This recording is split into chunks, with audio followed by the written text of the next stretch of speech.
Bonjour et bienvenue à l'émission. Cette semaine, on est à l'écoparc industriel Daniel Gaudreault. Qu'est-ce qu'un écoparc industriel? On va le savoir parce qu'on va jaser avec Jacinthe Roy de la Corporation de développement durable. Asseyez-vous confortablement. Bienvenue au show de chaise.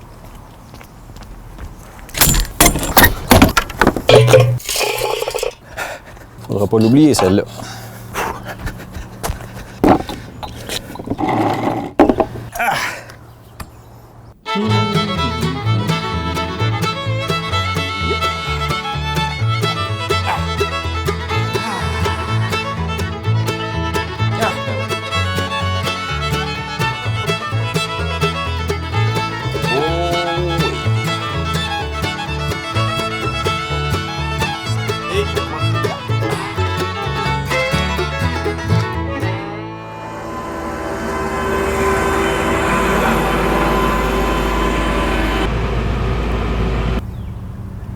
Bonjour Jacinthe. Bonjour Alexandre. Merci de nous recevoir. Donc, Corporation de développement durable, c'est une expression dont on entend de plus en plus parler, le développement durable, mais qu'est-ce que c'est exactement? Oui, développement durable, bien, c'est sûr que pour les gens, il peut y avoir peut-être différentes interprétations. Je dirais que beaucoup de personnes vont penser d'emblée à l'environnement, ce qui est effectivement une bonne réponse. Mais quand on parle de développement durable, c'est, disons, quand même assez global.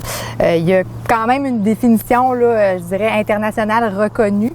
Ça veut dire qu'on parle d'un développement qui va répondre aux besoins du présent, sans compromettre les générations futures à répondre à leurs besoins.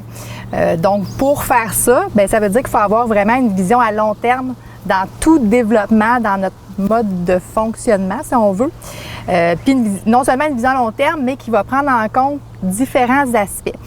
Donc, premièrement, le volet économique. C'est sûr qu'on va chercher dans un développement qu'il y ait une prospérité économique, mais on va aussi prendre en compte tout le volet de la protection de l'environnement, parce qu'on habite sur une planète qui nous est prêtée et les ressources ne sont pas à l'infini disponibles. Effectivement, il y a une limite à tout ça. Effectivement. Donc, on va penser justement développement, mais il ne faut pas, dans les mesures où ça respecte l'environnement. Et le troisième volet du développement durable, c'est le volet social. Donc, que tout ça se fasse aussi dans un souci de bien-être de la collectivité, de la communauté. Puis vous, à la corporation, c'est quoi votre champ d'action exactement? Oui, la Corporation du développement durable, bien, notre mission, c'est vraiment au niveau des organisations et des PME de la région, puis même du centre du Québec, là, pas seulement la région de Victoriaville. Et notre mission, c'est vraiment de sensibiliser, mobiliser, puis accompagner les organisations à passer à l'action en développement durable. Donc, soit mettre des pratiques éco-responsables en place ou piloter des projets en développement durable, par exemple. D'accord. Ça existe depuis combien de temps exactement? La CDD existe depuis 2012, donc on approche de nos 10 ans finalement. Oui? Ouais. Toi, es-tu là depuis le début? Oui et non. En fait, je suis impliquée depuis le début. Là. J'ai commencé à être impliquée en 2013, les premières années comme administratrice, puis à partir de 2016 comme coordonnatrice, puis depuis cette année comme directrice générale. D'accord. Des corporations comme celle-là, est-ce qu'il y en a dans toutes les municipalités? Est-ce qu'il y en a partout au Québec? Non, pas c'est vraiment une initiative locale. Il peut y avoir des organisations qui vont se ressembler là, dans ce modèle-là, mais pourquoi il n'y en a pas une dans toutes les municipalités? C'est que notre corporation ici, basée à Victoriaville, est née de gens d'affaires qui, à l'époque, souhaitaient, dans le berceau du développement durable, on est quand même dans un terreau fertile pour ces initiatives-là. Beau jeu de mots. Oui, effectivement. Souhaitait qu'il y ait une organisation qui se dédie, qui ait une mission dédiée à 100% au développement durable. Et c'était des gens qui souhaitaient qu'il y ait encore plus d'initiatives en développement durable. Donc, nous, c'est vraiment, au bout de la ligne, un projet qui est né de citoyens, en l'occurrence des gens d'affaires qui étaient impliqués dans le milieu. OK. Donc, c'est comme ça. C'est pour répondre à ces besoins-là que la corporation a été créée. Parce que vous faites de l'accompagnement, c'est quoi vos services, grosso modo? On a différents services. La CDD, là, comme notre acronyme, comme on le surnomme, là, la CDD, on collabore, en fait, soit on pilote des projets ou soit on est partenaire de d'autres projets et on a vraiment plusieurs, là, d'une dizaine de partenaires différents. Donc, par exemple, on a un service en économie circulaire qui s'offre là, présentement, qui est offert sur 4 MRC au centre du Québec, donc Arthabasca, Érable, Nicolet-Yamaska et même Bécancour. Okay. Et on a 2 conseillers en économie circulaire. Ce service-là est gratuit et financé par 13 partenaires de la grande région du centre du Québec et sert à aller accompagner les entreprises pour mettre en place des stratégies d'économie circulaire. On a le programme La Démarche des 2, qui est de l'accompagnement stratégique en développement durable, donc vraiment aller cibler des actions, un plan d'action en développement durable pour des organisations, des OBNL, des municipalités, des PME, d'Arthabasca Érable. Donc là, dans ce cas-ci, c'est un programme qui est financé par la Corporation de développement économique de Victo et la SADC Arthabasca Érable. On est aussi l'organisme porteur d'un programme national qui s'appelle le Fonds Éco-Leader. Okay. Le Fonds Éco-Leader, c'est une belle initiative du ministère de l'Économie qui existe depuis 2 ans. Et essentiellement, c'est un fonds qui existe pour subventionner les PME pour passer à l'action au niveau des pratiques éco-responsables ou des technologies propres. Et on a un agent qui s'occupe de ce fonds-là pour le centre du Québec. Donc, son rôle, c'est aussi de comprendre les besoins des entreprises puis d'orienter. Donc, il y a une connaissance de tous les programmes de subvention disponibles pour aider les entreprises à passer à l'action. Et on est impliqué dans d'autres projets comme l'écoparc industriel Daniel Gaudreau. On est impliqué dans le forum de développement durable. Donc, les services et les projets là, sont multiples. Oui. Et puis, depuis la création de la Corpo autour de 2012 jusqu'à maintenant, est-ce qu'il y a eu un engouement ou du moins un plus grand engagement que vous sentez de la part des organisations ici? Oui, vraiment. Le pari qu'on faisait quand je n'étais pas là en 2012 spécifiquement, là, je suis pas dans les instigatrices de l'organisation, mais le pari qui était fait à ce moment-là, c'était de devenir un peu un pôle, un catalyseur en développement durable. Okay. Donc, ce qu'on souhaitait, c'est qu'il y ait de plus en plus de projets en développement durable, de plus en plus de services, et qu'on soit un peu une référence, là, sans prendre la place de personne. C'était pas notre objectif. Puis, ben, force est de constater, là, notre première permanence a commencé en 2016. Puis aujourd'hui, en 2021, on est rendu 5 employés. Puis on est impliqué dans plusieurs projets. Et de plus en plus de partenaires viennent nous voir. Pourriez-vous nous aider à développer tel projet ou si je veux offrir ce service-là? Donc, il y a définitivement un engouement. Je pense aussi que la corporation a fait ses preuves puis a établi des belles relations de confiance avec les partenaires, puis ils nous voient plutôt comme un atout dans la région. Mm-hmm. Des projets que tu mentionnais plus tôt, il y a l'écoparc industriel où on est situé. C'est quoi la différence entre un écoparc industriel puis juste un parc industriel bien commun? Oui, la différence, je dirais, il y a 3 caractéristiques qui vont vraiment différencier l'écoparc industriel d'une zone, disons, conventionnelle.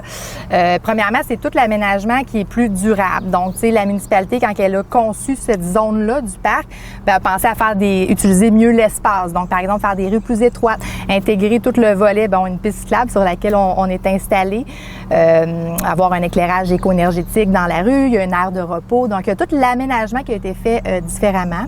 Le deuxième aspect, puis qui était très spécifique à l'écoparc ici à Victoriaville, c'est la protection d'un milieu naturel, en l'occurrence un milieu humide là, qui est juste derrière nous, qui est de plus d'1 million de pieds carrés. Donc, ça fait qu'il y aura toujours une forêt dans cette zone industrielle-là. Puis, c'est pas quelque chose qu'on voit fréquemment là, dans les zones industrielles des forêts. Et le troisième aspect qui caractérise l'écoparc, c'est tout l'engagement en développement durable. Donc, le souhait qui était fait à la base, c'était que les entreprises qui viennent s'installer ici aient un réel engagement, donc d'améliorer leurs pratiques d'affaires en développement durable. Donc, ils adhèrent forcément à la démarche des 2. C'est ça.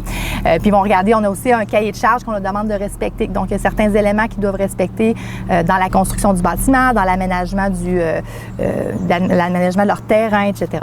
Mm-hmm. Ça fait combien de temps exactement que le projet a démarré? L'écoparc industriel a été inauguré en 2013, mais ça a été quand même sur les tables à dessin là, quelques années auparavant. C'est quand même un projet de longue haleine. Donc, 2013, il y a eu la première phase et puis là, on est dans le prolongement, la construction de la deuxième phase là, qui explique un petit peu l'activité derrière nous aujourd'hui. Donc, à terme, là, à la fin de cette année, en 2021, la zone de l'écoparc va être complète.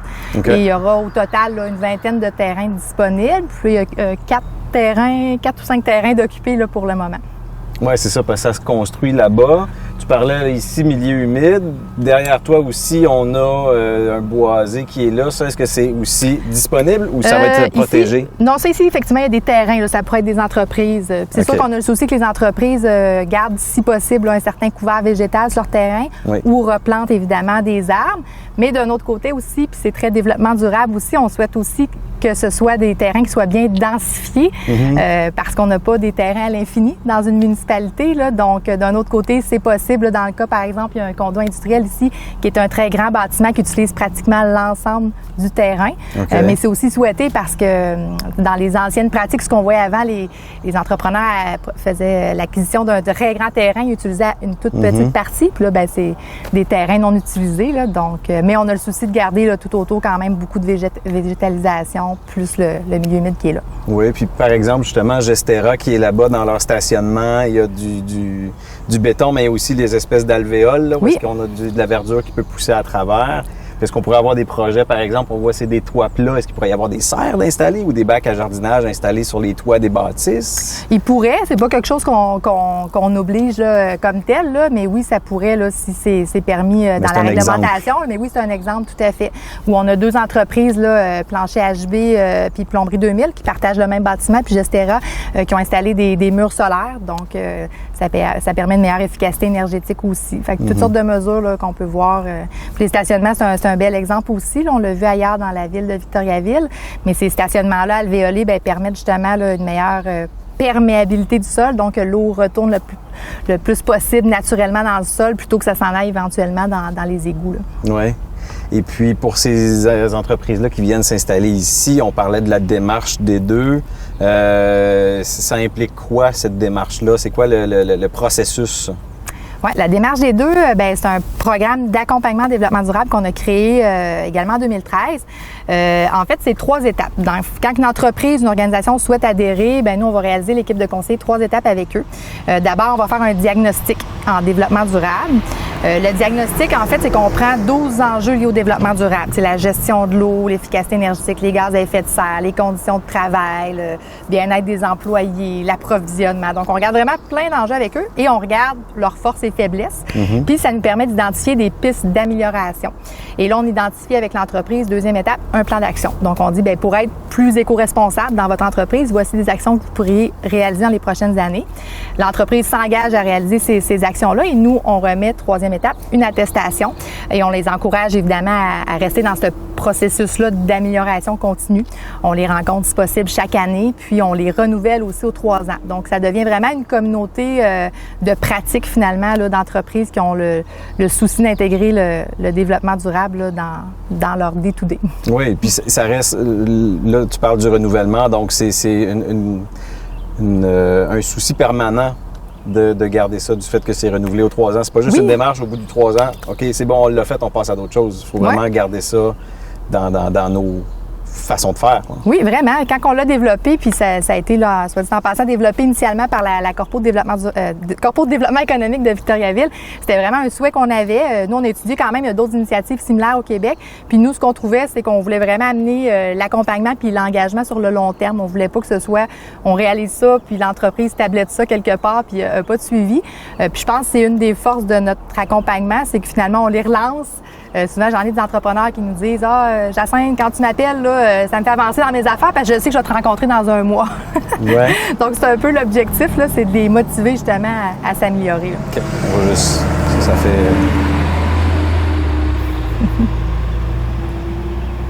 Il était plus bruyant, celui-là, que les autres.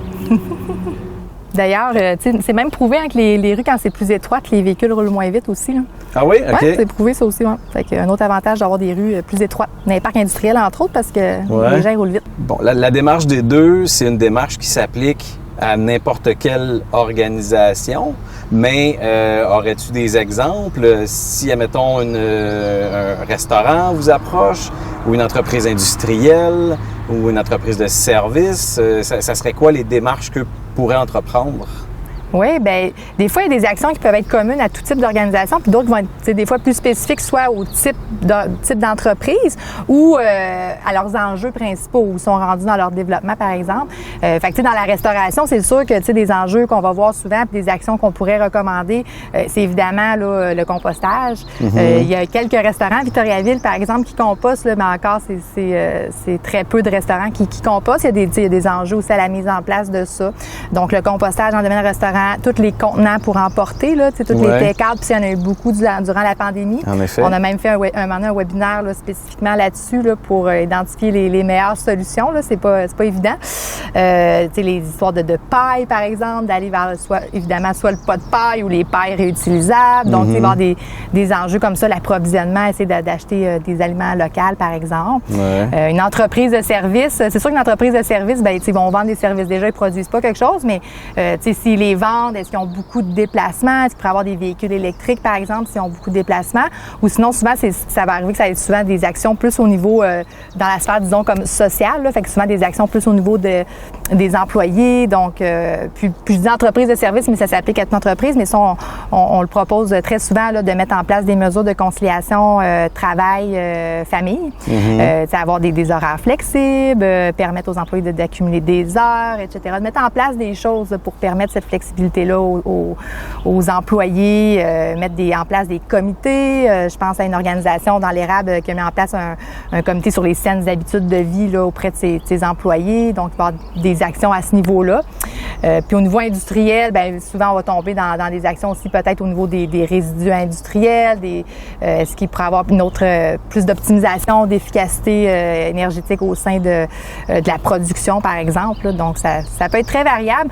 Nous, notre souhait, c'est de faire des propositions, dans le fond, personnalisées à chacune des entreprises, puis qui leur conviennent aussi à la taille de l'entreprise, tu sais, pas qu'ils prennent trop des grosses bouchées. Là, tu sais, notre idée, c'est vraiment de les motiver, puis de la stratégie du un pas à la fois. Là, tu sais, réalisons des fois des petites actions, puis l'année prochaine, une autre action, mais donner le goût aux entreprises de se pencher sur ces enjeux-là, puis de vouloir améliorer leurs pratiques à ce niveau-là. Sinon, toujours dans le développement durable, il y a le Forum de développement durable. Ici, on est le berceau, alors c'est de mise qu'on ait un Forum de développement durable. 2020, il n'y en a pas eu pour les raisons qu'on connaît. Qu'est-ce qui va se passer pour 2021? Oui, bien, effectivement, le Forum Développement durable, il est aux 2 ans. Le dernier est en 2019. Donc, l'édition régulière est reportée à 2022. Oui. Et en 2021, on prévoit quand même une activité là, virtuelle d'une demi-journée qui va être accessible là, à toutes les municipalités du Québec, experts, citoyens qui voudront y participer. Et ce qu'on veut faire, ça sera annoncé sous peu, là, mais ce qu'on veut faire, c'est justement mettre en lumière l'avancement de projets qui ont été conçus dans les éditions antérieures. Parce que c'est ça, 2019, la municipalité grande gagnante, c'était Saint-Adrien. Fait que de voir 2 ans plus tard où est-ce qu'ils en sont avec leur projet, je pense que de ce que j'entends, c'est que ça se passe là, à Saint-Adrien. Oui, c'est ça. Ben, c'est ce qu'on souhaite là. C'est ça, mais le forum, en fait, son but, c'est vraiment de partager des idées, parce que c'est des municipalités de la grandeur du Québec qui se rencontrent, puis on fait juste lancer des idées. Là. Oui, c'est ça. Ben, en fait, là, dans les 2 dernières éditions qui étaient sous cette formule-là, on a reçu plus d'une 20aine de municipalités et l'idée, c'est que les municipalités qui s'y inscrivent arrivent avec un enjeu à solutionner. Et là, on invite des experts d'à travers le Québec de toutes sortes de domaines, là, architecture, urbanisme, génie, etc. Et on forme des équipes et ils ont 2 journées pour co-créer ensemble, les experts et les représentants de la municipalité, des solutions à l'enjeu spécifique qui est amené sur la table. Donc, c'est des réels enjeux qui sont à travailler là, finalement en équipe pendant 2 jours. Donc, c'est vraiment un peu une pépinière qui émerge, de laquelle émergent plusieurs nouveaux projets, là, initiatives en développement durable qui vont se développer, dans le fond, à travers ces municipalités-là au Québec. Puis, dans le fond, c'est d'inspirer aussi les municipalités parce que, malgré tout, dépendant, bien entendu, de la taille des municipalités, mais tu sais, moi, je prends toujours un exemple, je viens des Laurentides, puis en 2019, il y avait Saint-Jérôme. Mais Saint-Jérôme va repartir, va avoir des idées, mais autour de Saint-Jérôme, il y a plein d'autres municipalités qui vont voir ça et vont se dire « Hey, c'est une bonne idée, nous autres aussi, on va embarquer peut-être la prochaine édition. » Fait que... Tout à fait, oui. C'est notre souhait, en fait, là, d'avoir différentes municipalités, peut-être des municipalités qui reviennent avec d'autres enjeux puis des nouvelles. Puis c'est ça, c'est d'inspirer, de donner des exemples, partage de bonnes pratiques pour créer ce mouvement-là là, à travers dans le monde municipal québécois. Puis, Bon, on n'a pas le choix d'en parler, mais la pandémie, malgré tout, ça a joué un certain tour à beaucoup de gens. De ce que vous voyez, vous, au niveau du développement durable, qu'est-ce que ça a amené comme obstacle, cette pandémie-là? Bien, c'est sûr que mettons, je vais parler plus pour le volet entreprise. On accompagne beaucoup d'entreprises. C'est variable là, d'un secteur, d'une industrie à l'autre. Les entreprises n'ont pas vécu tous la même chose. C'est sûr que d'abord, avant tout, les efforts ont été mis à gérer la crise sanitaire, là, c'est certain. Mais honnêtement, on a quand même eu plusieurs accompagnements l'année passée, au début de la pandémie, tout ça. Ça n'a pas empêché les entreprises de justement prendre ce temps-là pour avancer d'autres projets. Bon, ben du coup, je voulais devenir sans papier, informatiser mes processus. Donc, qui ont utilisé pareil ce moment-là pour le réaliser. Beaucoup d'entreprises ont vécu des enjeux, et le vivent encore, là, des enjeux d'approvisionnement de matière. Et là, ben, ça force les entreprises à se dire, bon, effectivement, si j'avais beaucoup de fournisseurs très loin à l'étranger, tout ça, est-ce que je prépare des fournisseurs plus proches? Donc là, on tombe dans l'approvisionnement plus local, les circuits courts. Fait que, tu sais, il y a quand même il y a des freins, là, mais ça a quand même permis aux entreprises de continuer à travailler sur certains aspects du développement durable aussi, là. Ça a forcé une certaine prise de conscience. Oui, ben, je pense que oui. Puis, tu sais, à mon avis non plus, le développement durable, c'est pas une tendance, c'est devenu un incontournable aussi. Fait que pandémie, pas pandémie, c'était là. La pandémie va accentuer peut-être certains volets du développement durable, mais c'est là pour rester. Puis je pense qu'on le voit beaucoup à travers les générations un peu plus jeunes, les startups, les jeunes entrepreneurs ont beaucoup des valeurs environnementales à cœur. On voit beaucoup de projets qui vont démarrer, qui ont le souci là, de fabriquer des choses de manière éco-responsable au Québec. Des entrepreneurs sociaux, des entrepreneurs qui souhaitent disent oui, moi je veux une business, mais je veux que ma business réponde à un besoin de la société, je veux répondre à un enjeu de la société. Donc, tu sais, il y a vraiment une transformation tranquillement qui se fait, je pense, puis la pandémie aura un impact là-dessus ou pas, mais on le dit beaucoup si on souhaitait une relance verte, durable. Donc, tu sais, je pense que les ingrédients sont là pour qu'on puisse aller encore plus loin, souhaitons-le, là, du moins en développement durable. Mm-hmm. Parce qu'effectivement, disons que si on regarde dans les 10-20 dernières années, il y a eu un souci vers justement quelque chose de plus éco-responsable, comme tu le nommes. Il y a quand même eu le phénomène du greenwashing, mais je pense qu'on est moins là-dedans. Là, il y a vraiment une prise de conscience du sens que le greenwashing, ça a fait son temps, mais on est vraiment là pour dire on a un impact malgré tout, puis il faut faire attention.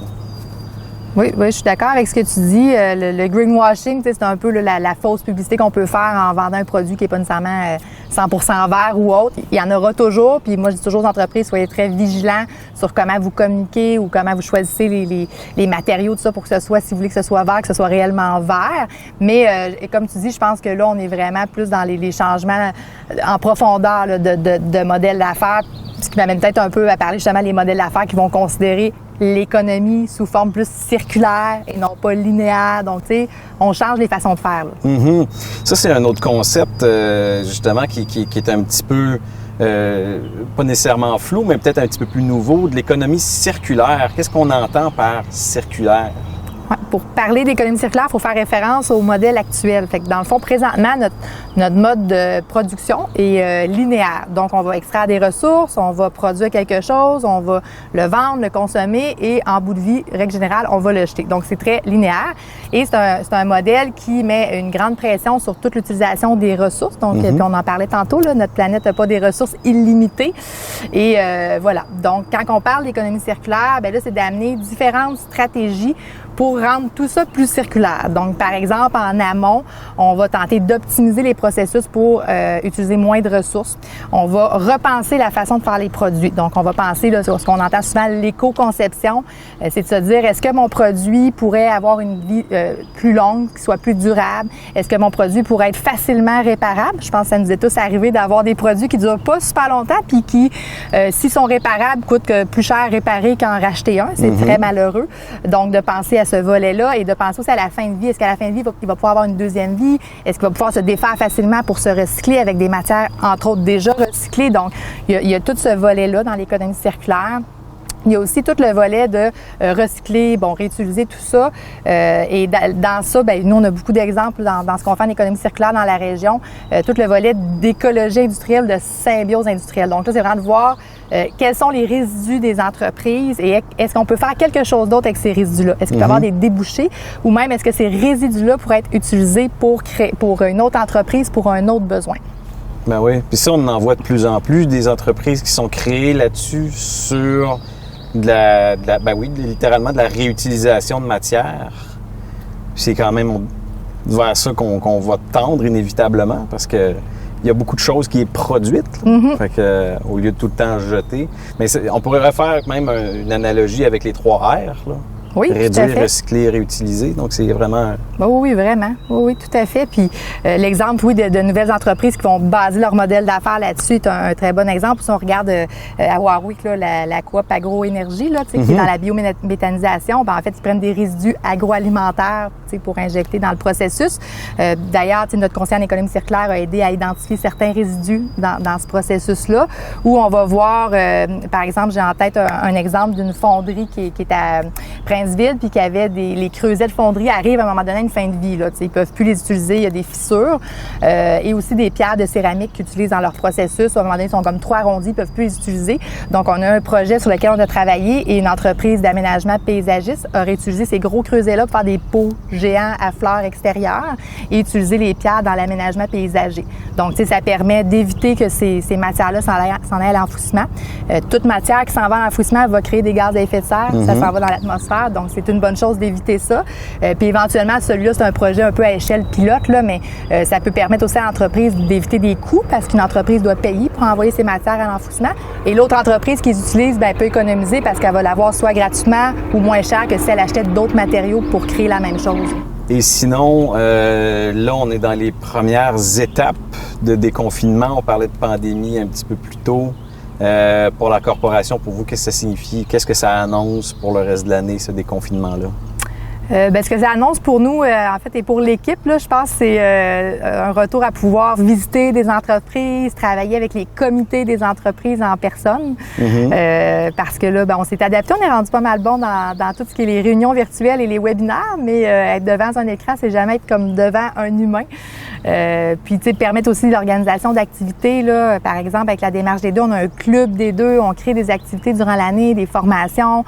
On veut que les gens puissent échanger, puis même s'il y a des outils technologiques qui existent, il y a quand même une limitation quand c'est en virtuel, là, tu sais. Donc, il n'y a rien comme croiser quelqu'un dans un cadre de porte, puis dire, hey, tu sais, ah ouais, tu fais telle chose, puis crème, moi aussi, j'aimerais ça devenir sans papier, qu'est-ce que vous avez fait pour réaliser ça? Donc, tous ces échanges-là sont quand même moins faciles, là, dans des activités virtuelles. Fait qu'on a bien hâte de pouvoir c'est ça. travailler puis en plus, de plus près. Vous qui faites de l'accompagnement, de le faire virtuellement, alors que d'être sur place, d'être dans les entreprises, c'est plus facile de faire le constat quand vous êtes là plutôt qu'à distance. Oui, parce que nos conseillers peuvent voir des choses que l'entrepreneur n'aurait pas pensé à nommer, puis ils vont poser des questions. Donc, c'est ce que ça annonce, le déconfinement pour nous. Excellent.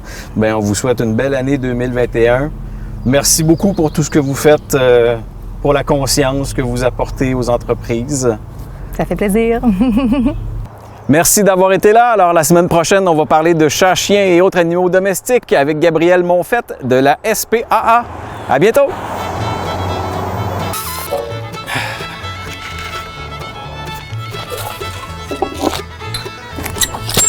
Ow!